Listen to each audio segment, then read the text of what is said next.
I was walking out of class when I heard a group of my classmates freaking out up ahead. I assumed a fight had broken out or something, so I ran towards them to take a look. But as I got closer, I realized it was something much worse. They were actually panicking, like they'd seen something bad happen. I managed to squeeze through the group of people blocking the entrance, and what I saw outside was seriously disturbing. It was the most shocking scene. My dad, there he was again, scamming people and claiming to be the real Jesus Christ. He was walking down the street barefoot, carrying a giant wooden cross. I wanted the ground to swallow me up there and then. I was so humiliated. I couldn't believe my dad would do all that for money. He wasn't just walking, though. Oh no. He was also handing out flyers and blessing people as he walked by them. The boy who had been freaking out the most was now filming my dad.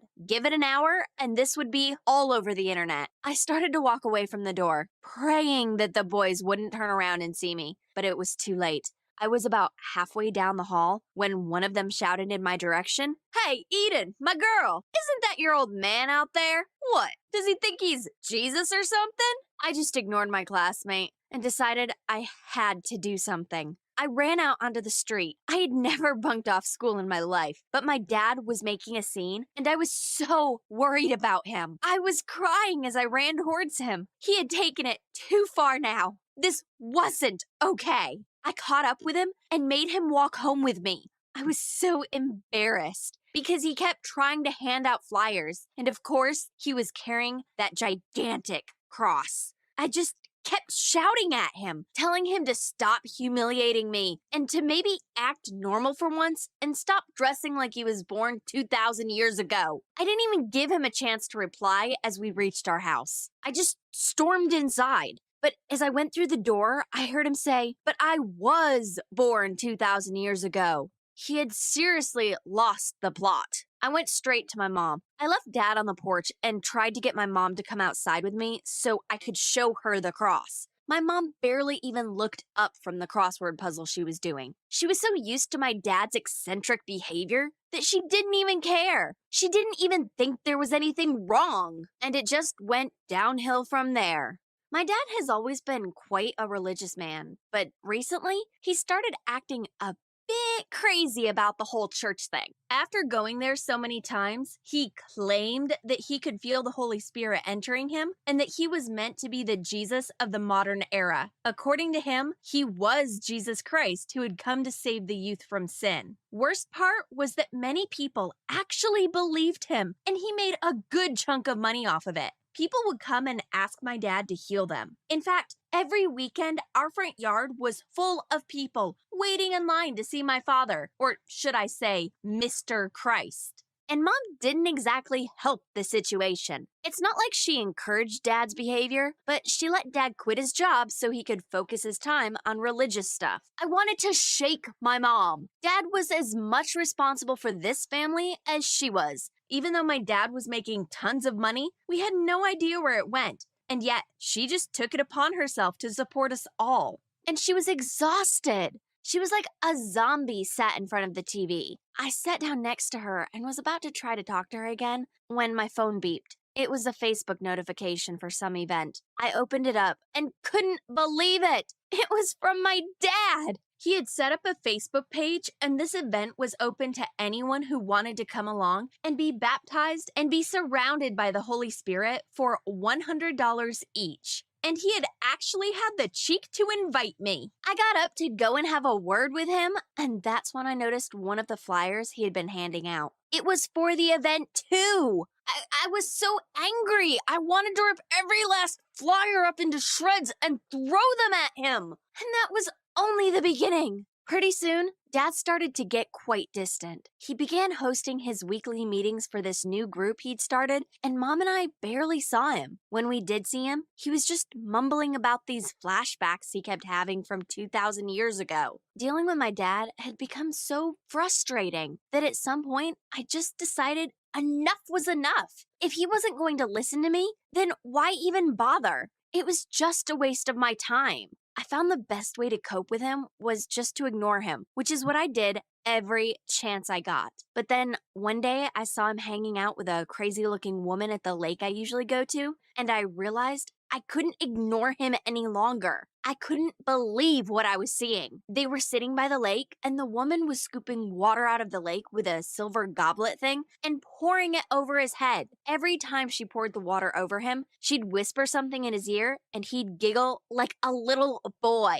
The scene looked beyond weird, and I had to know what she was saying. So I snuck up behind some of the trees near the lake and decided to eavesdrop. Were they having an affair? How long had this been going on for? It made me feel sick. I listened carefully, and this is what I heard. Mary, oh sweet Mary, you really are the light of my life, my dad said. And then Mary replied, my baby boy, you are too kind. You have saved me. No way. This was ridiculous. Firstly, this woman was called Mary, although I can't really talk because my name is Eden after all. And secondly, she actually believed that my dad was Jesus. Was she mentally insane? Suddenly, it all made sense why my dad had become so distant. He must have met this Mary lady at one of his meetings. Well, I had to tell my mom. This wasn't fair. And to be honest, it wasn't very Jesus-like of him. Talk about adultery! I ran home and immediately told Mom everything I'd seen and heard. She laughed at first because she was so used to Dad doing strange things. But the moment I mentioned the woman whispering in his ear, the more she started to take me seriously, and then things changed. Mom went crazy and actually threw Dad out that night. The weirdest part was how calm Dad was. He didn't even shout back. I watched from the top of the stairs as he just kind of raised his hands in the air as if to say, peace, and collected his belongings. On the way out, he said, I have found my Mary. Now I must go. At that, Mom slammed the door behind him and burst into tears. That was a tough night for us. I barely recognized my dad anymore. Good riddance, I thought. After we hadn't heard from Dad a while after, Mom and I were eating breakfast one morning when one of the neighbors came knocking at our door. Without even saying anything, he just handed us a newspaper. I felt my blood run cold. On the third page was a photo of my dad with Mary, and the article was all about this event he had hosted to offer healing for the ones in need. Mom just shook her head. She was speechless. I started scrolling through the news and couldn't believe how much media coverage there was of the event. One article was headlined, Crazy Man Thinks He's Jesus Christ. I had to find my dad. He was making an absolute mockery of himself, and Mom and me too. How would I even show my face at school? I tried to call him, but he wouldn't pick up. Eventually, I decided to just go out looking for him. We live in a small town, so he couldn't have gone that far. I checked the park first, and I took our dog with us because he could sniff Dad out from a mile away. I wasn't expecting to find him so quickly, but just outside the town, there's this forest that I used to go walking in with Dad when I was a little girl. Well, that's where he was. But I was shocked when I saw him. He was walking around in a circle, and he even had a little tent set up there. And near the tent, he was burning a load of cash. When he saw me, he just looked up at me and nodded, then went back to walking around in a circle. I didn't know what to do. I tried to talk to him and tell him that he was delusional, that actually he was just a man with a wife and a daughter who came from a small town, but he just wouldn't stop going on about the real Jesus Christ. I actually got really worried at that point. I mean, this didn't seem like a scam anymore. Something was seriously wrong with my dad. Why are you burning all this money, Dad? I screamed. My dad looked at me and said with all seriousness, money is evil. I want to save the world. But didn't you do this whole act for the money? I kept shouting. My dad looked surprised as he came closer to me and said, it's normal to believe that I'm doing this for money. Even Jesus of Nazareth was rejected by his own people for telling them the truth. I am here to save the modern world from its sins, not for money. At that moment, I didn't even know what to think. I felt sorry for my dad, who I thought all along that he was a scammer. And I wasn't even sure if having a crazy dad was better than a fraud. But I knew that he definitely needed help.